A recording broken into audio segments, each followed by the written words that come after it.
नमस्कार। Urban growth India में आपका स्वागत है। आज हम विदर्भ के शहरों को समझने की कोशिश करेंगे, लेकिन रुकिए, ये सिर्फ शहरों के नामों की लिस्ट नहीं होने वाली। हम हर शहर की असली पहचान, उसकी आत्मा और भविष्य में वो किस तरफ बढ़ रहा है, इसे समझेंगे। क्योंकि घर लेना हो या कोई निवेश करना हो, अगर शहर के बढ़ने की दिशा समझ नहीं आई तो एक बड़ा फैसला गलत हो सकता है। अपनी इस पूरी बातचीत को समझने के लिए हमने शहरों को 3 हिस्सों में बांटा है। पहले विकास के मेन इंजन, दूसरे जिलों को स्थिरता देने वाले मजबूत पिलर, और तीसरे वो छोटे शहर जो भविष्य में एक बड़ी छलांग लगा सकते हैं। और हाँ, आखिर में ये भी देखेंगे कि इस सारी जानकारी का इस्तेमाल अपने फायदे के लिए कैसे करना है। चलिए शुरुआत करते हैं टियर 1 से। ये वो शहर हैं जो विदर्भ के इकोनॉमिक इंजन हैं। यहाँ के उद्योग, शिक्षा और कनेक्टिविटी पूरे क्षेत्र को एक दिशा देते हैं। इस कैटेगरी में 3 बड़े शहर आते हैं: नागपुर, अमरावती और अकोला। आइए इन तीनों शहरों को एक एक करके समझते हैं। शुरुआत करते हैं विदर्भ के दिल से, नागपुर से।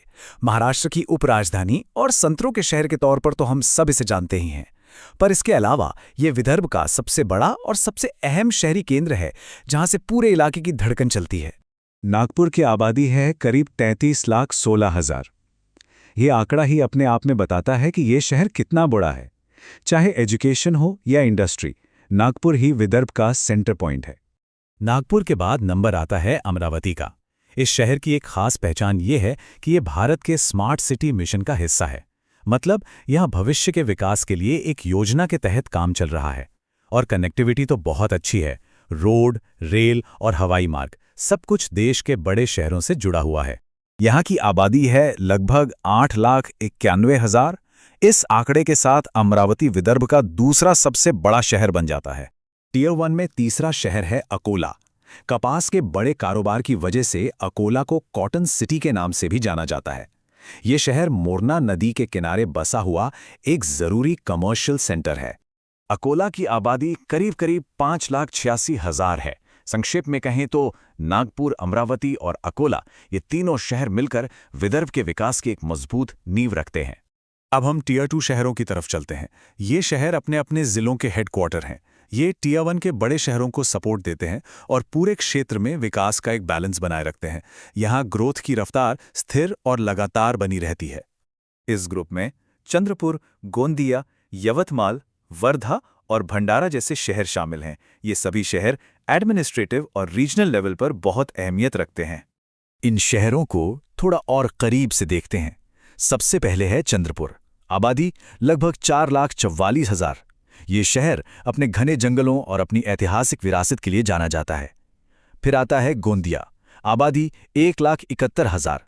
ये शहर चावल की मीलों और इंडस्ट्री का सेंटर है। यवतमाल की अहमियत उसकी लोकेशन की वजह से है। ये नागपुर, मुंबई, हैदराबाद रूट पर पड़ता है।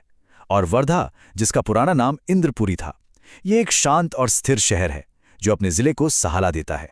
इस लिस्ट में भंडारा शहर का जिक्र बहुत जरूरी है। नेशनल हाईवे 53 पर होने की वजह से ये शहर नागपुर और रायपुर दोनों बड़े शहरों से जुड़ा हुआ है। कनेक्टिविटी के हिसाब से ये लोकेशन बहुत ही अहम है। अब आते हैं टियर 3 शहरों पे। हो सकता है ये शहर आज छोटे लगें, लेकिन असली मौका शायद यहीं छिपा हो। ये भविष्य के विकास के वो छोटे पौधे हैं जो जरूरी सड़कों के किनारे पनप रहे हैं। मिसाल के तौर पर अचलपुर, हिंगनघाट और वाशिम जैसे शहर। ये और इनके जैसे कई दूसरे छोटे शहर भविष्य में विकास के नए सेंटर बनने की क्षमता रखते हैं। इनमें से अचलपुर और परतवाड़ा की एक खास जोड़ी है। ये जुड़वा शहर हैं।